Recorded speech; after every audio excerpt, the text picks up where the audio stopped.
నమస్కారం Jyotiba TV news కి స్వాగతం. హెడ్లైన్ చూద్దాం.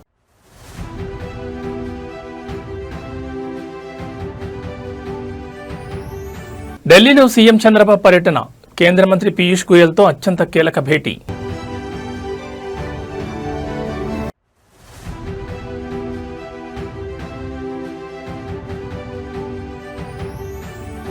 పొగాకు వేలం కేంద్రాల వద్ద భగ్గుమన్న రైతులు, వ్యాపారుల సిండికేట్పై తీవ్ర ఆగ్రహం.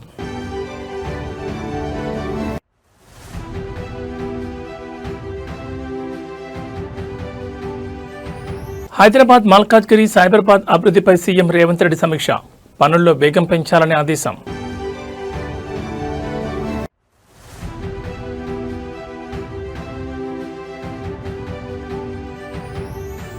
అమెరికాలో ఉన్న రైతులే పరమావధి, ములుగు రైతులతో ఫోన్లో మాట్లాడిన మంత్రి సీతక్క. ఇక డీటెయిల్స్ చూస్తే ఆంధ్రప్రదేశ్ రాష్ట్ర సమగ్ర అభివృద్ధి మరియు పారిశ్రామిక పురోగతి లక్ష్యంగా ముఖ్యమంత్రి చంద్రబాబు నాయుడు ఢిల్లీలో బిజీగా గడుపుతున్నారు. ఈ పర్యటనలో భాగంగా కేంద్ర వాణిజ్య పరిశ్రమల శాఖ మంత్రి పీయూష్ గోయల్తో సీఎం చంద్రబాబు అత్యంత కీలక సమావేశం నిర్వహించారు. రాష్ట్రానికి నూతన పెట్టుబడులు తీసుకురావడం, పారిశ్రామిక వృద్ధిని వేగవంతం చేయడంపై ఇరు నేతలు కూలంకషంగా చర్చించారు. ఈ భేటీలో ప్రధానంగా ఆంధ్రప్రదేశ్లో కొనసాగుతున్న పారిశ్రామిక అభివృద్ధి ప్రాజెక్టులతో పాటు నూతన రంగాల్లో ఉన్న పెట్టుబడి అవకాశాలపై విస్తృతంగా చర్చించారు. అంతేకాకుండా ఏపీలోని ఆక్వా, మత్స్య పరిశ్రమ రైతుల సంక్షేమం, ఎగుమతుల ప్రోత్సాహం మరియు వారి ఉత్పత్తులకు సరైన మద్దతు ధర లభించేలా కేంద్రం తీసుకోవాల్సిన చర్యలపై సీఎం చంద్రబాబు కేంద్ర మంత్రికి వినతిపత్రాలు అందజేసి చర్చలు జరిపారు. ఈ కీలక సమావేశంలో కేంద్ర మంత్రులు కింజరపు రామ్మోహన్ నాయుడు, పెమ్మసాని చంద్రశేఖర్, భూపతరాజు శ్రీనివాస్ వర్మలతో పాటు పార్లమెంట్ సభ్యులు లావు కృష్ణదేవరాయలు, బాలశౌరి, హరీష్, బాలయోగి, బీద మస్తాన్రావు తదితరులు పాల్గొన్నారు. రాష్ట్ర ప్రయోజనాల కోసం కేంద్ర ప్రభుత్వ సహకారాన్ని పూర్తిగా వినియోగించుకోవాలని భావిస్తున్న సీఎం ఏపీకి కేంద్ర నిధుల విడుదలపై కూడా ఒత్తిడి తెచ్చారు. ముఖ్యమంత్రి ఢిల్లీ పర్యటనతో రాష్ట్రానికి నూతన పరిశ్రమలు, పెట్టుబడులు వచ్చే అవకాశాలు స్పష్టంగా కనిపిస్తున్నాయి.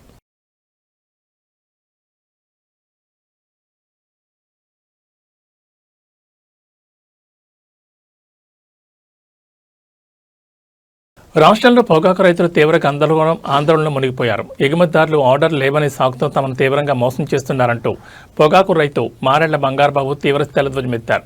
పొగాకు బోర్డు అనుమతించిన కేటాయింపులకు సైతం మద్దతు ధర లభించకపోవడంతో వేలం కేంద్రాల వద్ద రైతులు తీవ్ర ఇబ్బందులు ఎదుర్కొంటున్నారని ఆవేదన వ్యక్తం చేశారు. ఎగుమతి ఆర్డర్ లేకుండానే పొగాకు బోర్డు 142 మిలియన్ కేజీల విస్తీర్ణానికి ఇండెంట్ ఎలా ఇస్తుందని రైతు బంగారుబాబు ప్రశ్నించారు.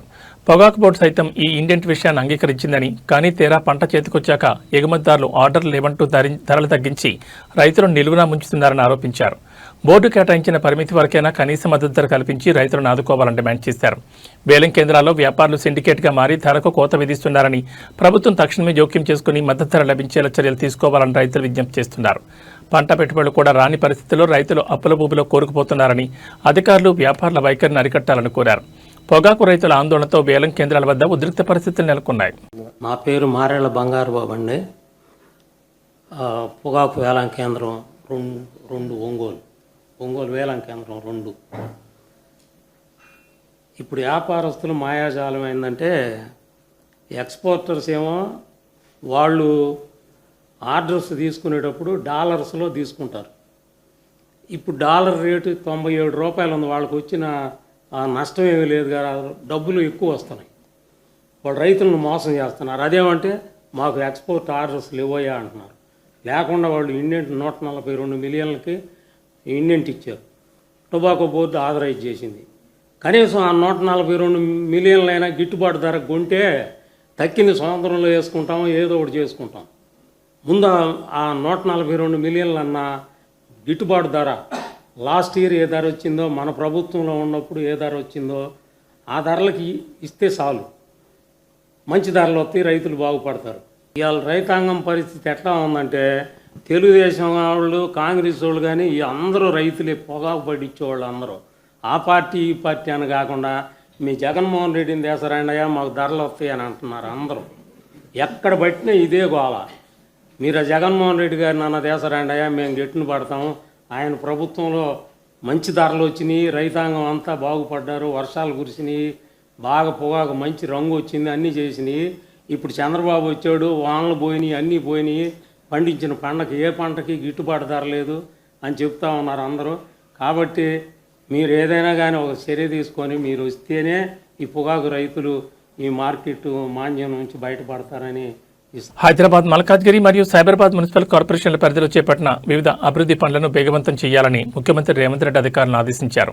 నగర పరిధిలోని మున్సిపల్ పరిపాలనా శాఖ ఉన్నతాధికారులతో సీఎం రేవంత్ రెడ్డి ప్రత్యేక సమీక్షా సమావేశం నిర్వహించారు.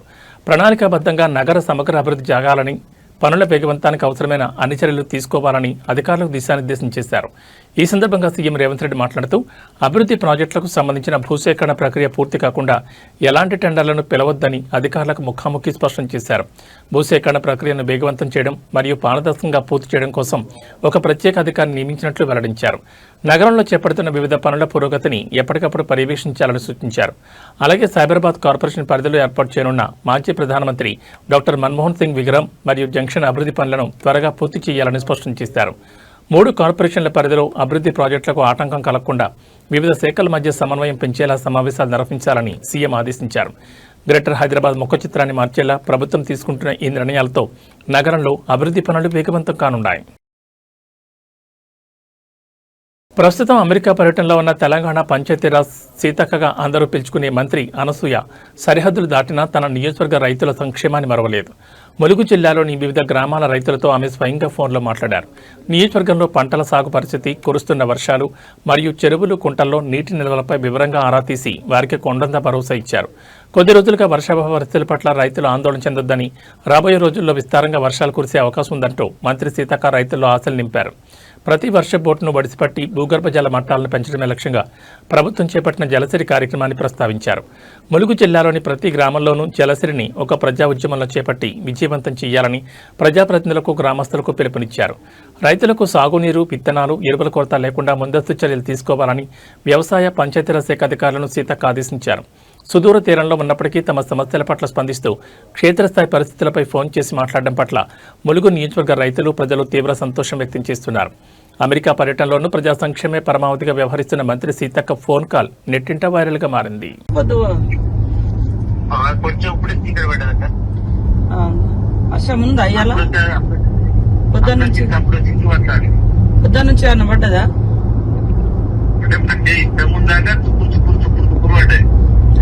నాట్లేయడానికి సరిపోతుందా? నాట్లేయడానికి సరిపోతుంది. ఏదన్నా రేపు వర్షం పడకపోతే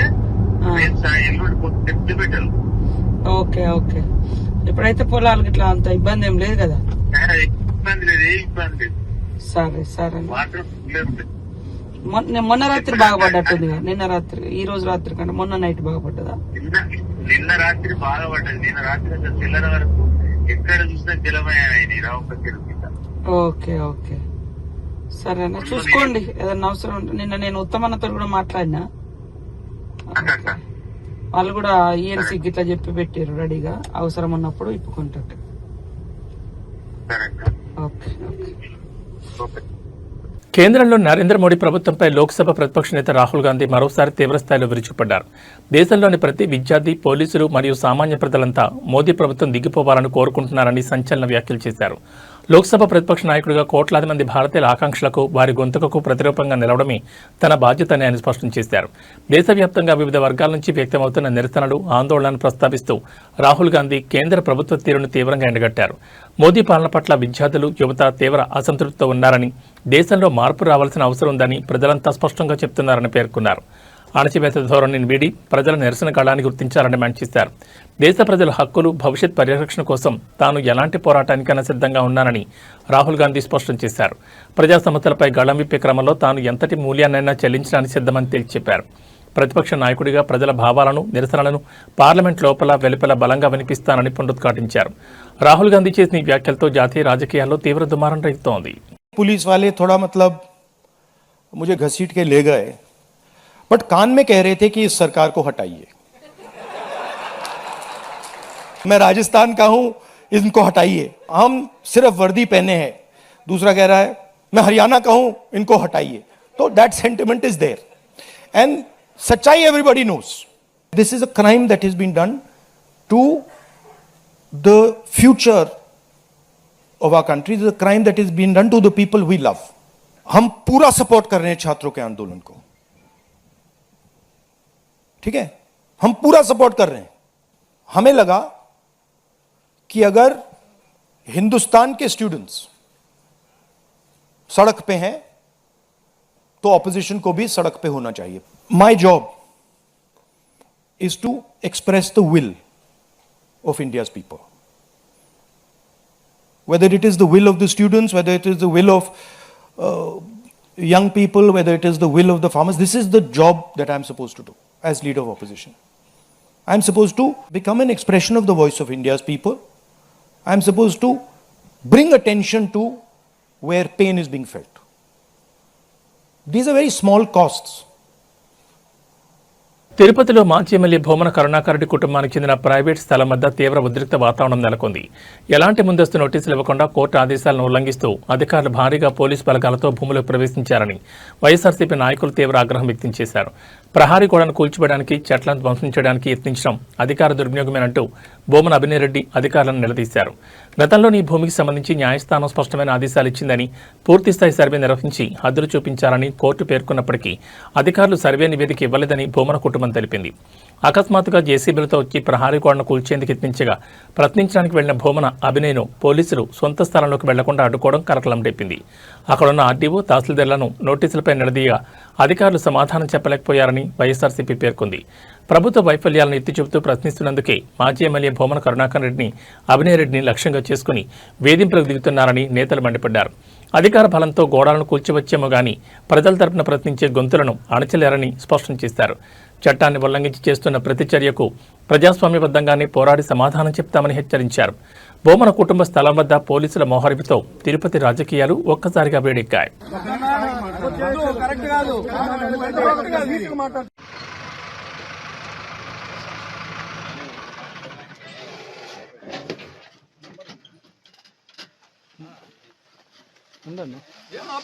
అడిగేశారు 8603 ఇంకా ఆడుంది చూడు మార్కింగ్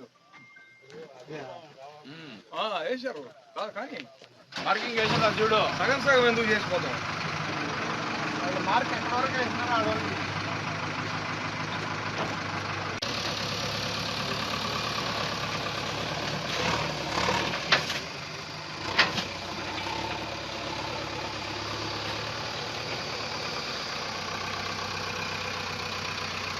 వైఎస్ఆర్సీపీ నేత మాజీ మంత్రి సీదిరి అప్పలరాజు అరెస్టు వ్యవహారంలో ఆయన భార్య శ్రీదేవి సంచలన వ్యాఖ్యలు చేశారు.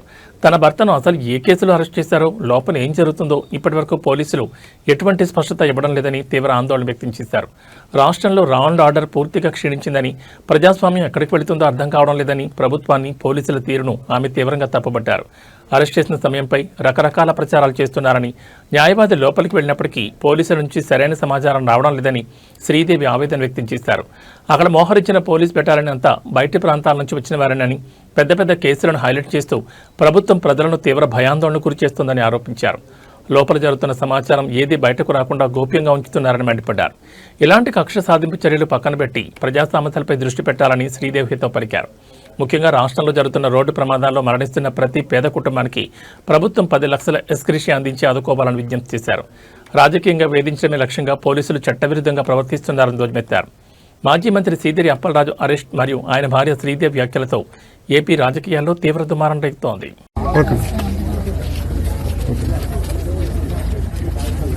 ప్రజారాజ్యం ఎక్కడికి వెళ్తుందో తెలియట్లేదు. లా అండ్ ఆర్డర్ అయితే అస్సలు కరెక్ట్గా లేదు అనుకొని చెప్పగలను. అది పెద్ద పెద్ద ప్రొఫైల్ కేసెస్ ఇలాగే నడుపుతారా అనే దాని మీద అసలు ప్రజలు భయపడేటట్టుగా చేస్తున్నారు. ఇదంతా మెయిన్ సార్కి దేనికి తీసుకెళ్లారో, ఏం అరెస్ట్ చేశారు అనేది ఇప్పటి వరకు కూడా బయటకి ఏం చెప్పలేదు. లోపల తీసుకొని వెళ్ళారు. మార్నింగ్కి కూడాను ఇంకా ఉంచుతారని చెప్తున్నారు. బాబుని తీసుకెళ్ళిన రోజు నుంచి కూడాను సార్కి అలాగే బ్యాక్ హ్యాండ్గా పోలీసు వాళ్ళు అలాగా వెనకాతలో వస్తూనే ఉన్నారు. కానీ ఈ మొత్తానికి చెప్పాల్సింది ఏంటనుకుంటున్నానంటే, యాక్సిడెంట్స్ కేసెస్ చాలా జరుగుతున్నాయి.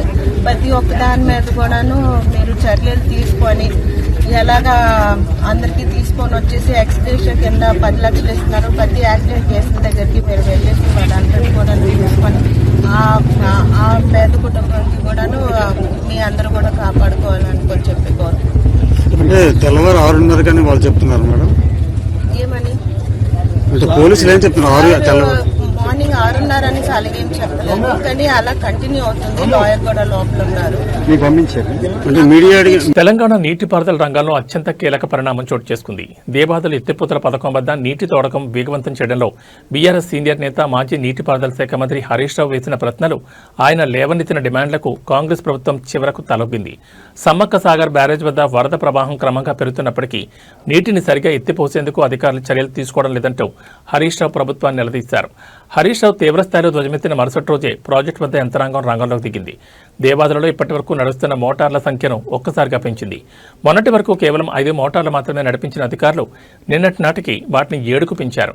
అయితే వరద ఉధృతికి తగ్గట్లుగా పూర్తి స్థాయిలో పంపింగ్ జరగడం లేదని హరీష్ రావు ప్రభుత్వాన్ని గట్టిగా ప్రశ్నించడంతో అధికారులు మరో 2 మోటార్లను ఆన్ చేసి మొత్తం 9 మోటార్ల ద్వారా నీటి ఎత్తిపోతలను ప్రారంభించారు. దేవాదుల పథకానికి సంబంధించిన 3 విభాగాల్లోనూ పంపింగ్ ప్రక్రియను వేగవంతం చేశారు. ప్రస్తుతం అధికారుల గణాంకాల ప్రకారం ఫేజ్ 1లో 2 మోటార్లు, ఫేజ్ 2లో 2 మోటార్లు, అలాగే ఫేజ్ 3 పరిధిలో ఏకంగా 5 మోటార్లను నిరంతరాయంగా ఆన్ చేసి నీటిని ఎత్తిపోస్తున్నారు. గత కొద్ది రోజులుగా వరద నీరు భారీగా వచ్చి చేరుతున్న ప్రభుత్వం ఆశించిన స్థాయిలో మోటార్లను నడపకపోవడంపై ఆయకట్టు రైతుల నుంచి కూడా విమర్శలు వ్యక్తమవుతున్నాయి. నిజానికి నెల 8వ తేదీ నాటికి సమ్మక్క సాగర్ ప్రాజెక్టు వద్దకు దాదాపు 1,00,000 క్యూసెక్కులకు పైగా వరద ప్రవాహం వచ్చి చేరింది. అయితే ఆ సమయంలో ప్రభుత్వం కేవలం 600 క్యూసెక్కుల నీటిని మాత్రమే ఎత్తిపోతుందని, సమయం వృధా చేస్తే ఆయకట్టుకు నీరు ఎలా అందుతుందని హరీష్ రావు ఆరోపించారు. ప్రభుత్వ నిర్లక్ష్యాన్ని ఎండగడుతూ ఆయన చేసిన విమర్శలతో దిగొచ్చిన అధికారులు ఇప్పుడు పంపింగ్ సామర్థ్యాన్ని గణనీయంగా పెంచారు.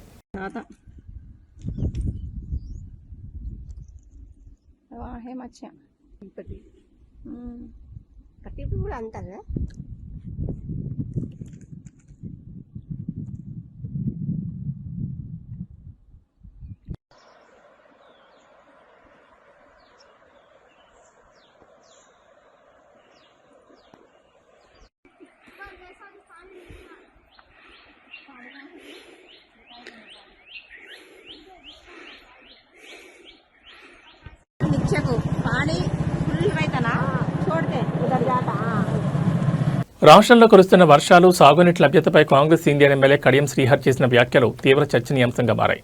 నీటి ఎదురు దృష్ట్యా రైతులు తక్షణమే వరి పంట వేయొద్దని ఆయన సూచించారు. ప్రస్తుత పరిస్థితుల్లో తాను నీళ్లిచ్చే పరిస్థితిలో లేనని, రైతులు ప్రత్యామ్నాయ పంటల వైపు దృష్టి సారించాలని స్పష్టం చేశారు. వరి పంటకు బదులుగా తక్కువ నీటితో పండే కందులు, పెసర్లు లాంటి ప్రత్యామ్నాయ పంటలు వేసుకోవాలని కడియం శ్రీహరి రైతులకు విజ్ఞప్తి చేశారు. ఒకవేళ ఖచ్చితంగా వరి పండించాలనుకునే రైతులు కనీసం ఒక వారం రోజుల పాటు వేచి చూడాలని సూచించారు. అదృష్టం బాగుండి రాబోయే రోజుల్లో విస్తారంగా వర్షాలు కురిస్తేనే వరి నాట్లు వేసుకోవాలని, తొందరపడి పంటలు వేసి నష్టపోవద్దని హెచ్చరించారు. నియోజకవర్గంలో సాగునీటి వనరుల పరిస్థితి మరియు బోర్లలో నీటి మట్టాలు పడిపోవడంపై కడియం శ్రీహరి స్పష్టతనిచ్చారు. ఎమ్మెల్యే వ్యాఖ్యలతో రైతులు సాగునీటి విషయంలో తీవ్ర ఆందోళన వ్యక్తం చేస్తున్నారు. వర్షాలు లేక చెరువులు, ప్రాజెక్టులు నిండకపోవడంతో వర్షాకాలంలో కూడా వరి సాగుపై గందరగోళం నెలకొంది. ఎమ్మెల్యే కడియం శ్రీహరి చేసిన ప్రకటనతో స్థానిక నియోజకవర్గంలో వ్యవసాయ పరిస్థితిపై తీవ్ర చర్చ నడుస్తోంది. నేను మీకు నీళ్ళు ఇస్తాను, హామీ ఇస్తాను, హామీ మీద మీరు పొలం వేసుకుంటే 1 నెల తర్వాత 2 నెలల తర్వాత నీళ్ళు రాకపోతే, అది ఎండిపోతే నన్ను శాపనార్థాలు పెడతారు. నేనేమంటానంటే సాధ్యమైనంత వరకు ఏదైనా ఆరుతడి పంటలు వేసుకోండి. ఇంత మొక్కజొన్నో, ఇంత పెసల్లో, ఇన్ని కందులో, ఇంత సజ్జనో, లేకుంటే పొద్దుతిరుగులో ఏదో ఒకటి వేసుకోండి. లేకుంటే పొలమే వేసుకోవాలనుకుంటే కొంచెం ఇంకొక వారం 10 రోజులకు సమయం ఉంది, మన అదృష్టం కలిసి వచ్చి వర్షాలు మంచిగా పడితే పొలం వేసుకోండి. కానీ తొందరపడి ఆగం కావద్దు. నేను నీళ్ళు ఇచ్చే పరిస్థితిలో ప్రస్తుతం లేను. నా ప్రయత్నం అంతా చేస్తున్నా, దేవాదుల నుంచి నీళ్లు తీసుకొస్తున్నా. అదేవిధంగా ఇక్కడ గణినాధారం లిక్విడేషన్ స్కీమ్ పనులు కూడా వేగంగా చేపిస్తున్నా. కాకపోతే ఈ సీజన్కు అవి అందే పరిస్థితి లేదు. మళ్ళీ నేను మిగతా వాళ్ళ లెక్క మాటలు చెప్పి మీరు వేసుకోండి నేను నీళ్ళు తెస్తా అని చెప్పిపోతే మీరు ఆగమవుతారు. కాబట్టి మిమ్మల్ని ఆగం చేయడం నా ఉద్దేశం కాదు, మిమ్మల్ని ఇబ్బంది పెట్టాను. ఏది ఏమైనా కూడా ఎంత మేరకు అంత మేరకు నీరు అందించే ప్రయత్నం చేస్తాను.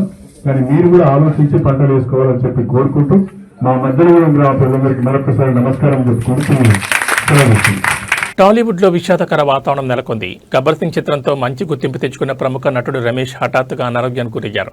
ఆయనకు అకస్మాత్తుగా బ్రెయిన్ స్ట్రోక్ రావడంతో కుటుంబ సభ్యులు వెంటనే అప్రమత్తమై హైదరాబాద్లోని అపోలో ఆసుపత్రిలో చేర్పించారు.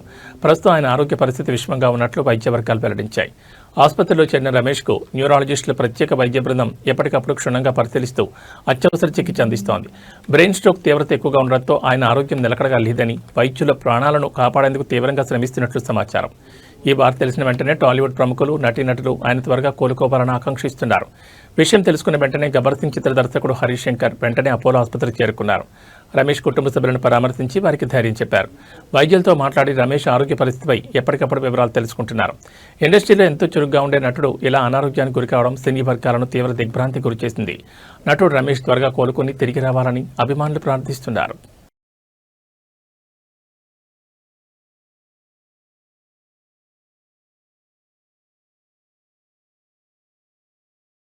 దేశ రాజధాని న్యూఢిల్లీలోని జంతర్ మంతర్ వద్ద ఈ నెల 20 జరిగిన సీజేపీ ర్యాలీలో చోటు చేసుకున్న తీవ్ర ఉద్రిక్తతలకు సంబంధించిన సంచలన సీసీటీవీ దృశ్యాలు వెలుగులోకి వచ్చాయి. నిరసనకారులు భద్రతా దళాలు లక్ష్యంగా చేసుకుని విచక్షణారహితంగా రాళ్లదాడికి పాల్పడిన దృశ్యాలు ఆ వీడియోలో స్పష్టంగా కనిపిస్తున్నాయి. ఘటనపై రంగంలో దిగిన పోలీసులు బయటకు వచ్చిన సీసీటీవీ ఫుటేజ్ నిజమైందేనని ధృవీకరించినట్లు సమాచారం. బయటకు వచ్చిన దృశ్యాల ప్రకారం ర్యాలీలో పాల్గొన్న నిరసనకారులు ఉన్నపళంగా ఉగ్రరూపం దాల్చి పోలీసులు మరియు ర్యాపిడ్ యాక్షన్ ఫోర్స్ సిబ్బందిపైకి రాళ్లు రూపారు. అకస్మాత్తుగా జరిగిన దాడితో భద్రతా సిబ్బంది ప్రాణాలు కాపాడుకునేందుకు పరుగులు తీయాల్సిన పరిస్థితి ఏర్పడింది. నిరసనకారుల రాళ్లదాడి దాటికి సమీపంలో ఉన్న పెట్రోల్ బంక్, చుట్టుపక్కల దుకాణాల అద్దాలు పూర్తిగా ధ్వంసమయ్యాయి. జంతర్ మంతర్ పరిసర ప్రాంతాల్లోని పలు సీసీటీవీ కెమెరాల్లో నమోదైన ఈ విజువల్స్ ను పోలీసులు క్షుణ్ణంగా పరిశీలిస్తున్నారు. రాళ్లదాడికి పాల్పడిన వారిని, విధ్వంసానికి పూనుకున్న వారిని సీసీటీవీ ఫుటేజ్ ఆధారంగా గుర్తుపట్టి చట్టపరమైన చర్యలు తీసుకునేందుకు ఢిల్లీ పోలీసులు వేగంగా అడుగులు వేస్తున్నారు. జంతర్ మంతర్ వద్ద వెలుగు చూసిన ఈ సీసీటీవీ దృశ్యాలు ఇప్పుడు జాతీయ స్థాయిలో తీవ్ర కలకలం రేపుతున్నాయి.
హైదరాబాద్ బులియన్ మార్కెట్లో ఇవాళ బంగారం ధరలు మళ్లీ పెరిగాయి. అంతర్జాతీయ మార్కెట్లో పరిస్థితులు, దేశీయంగా డిమాండ్ పెరగడంతో పసిడి ధరలు మళ్లీ గరిష్టాల వైపు పరుగులు తీస్తున్నాయి. కేవలం బంగారం మాత్రమే కాకుండా వెండి ధర కూడా ఆకాశాన్ని అంటుతుండటంతో కొనుగోలుదారులు తీవ్ర ఆందోళన వ్యక్తం చేస్తున్నారు. తాజా ధరల వివరాలను పరిశీలిస్తే హైదరాబాద్ బులియన్ మార్కెట్లో 24 క్యారెట్ల 10 గ్రాముల ప్యూర్ గోల్డ్ రేటు ఇవాళ ₹770 పెరిగింది. దీంతో 24 క్యారెట్ల తులం బంగారం ధర 1,47,280కు చేరుకుంది. ఇక ఆభరణాల తయారీకి ఉపయోగించే 22 క్యారెట్ల 10 గ్రాముల పసిడి ధర కూడా ₹700 ఎగబాకి 1,35,000 మార్కు వద్ద పలుకుతోంది. బంగారం బాటలోని వెండి ధరలు కూడా భారీ స్థాయిలో కొనసాగుతున్నాయి. మార్కెట్లో ప్రస్తుతం కేజీ వెండి ధర 2,45,000 వద్ద విక్రయమవుతోంది.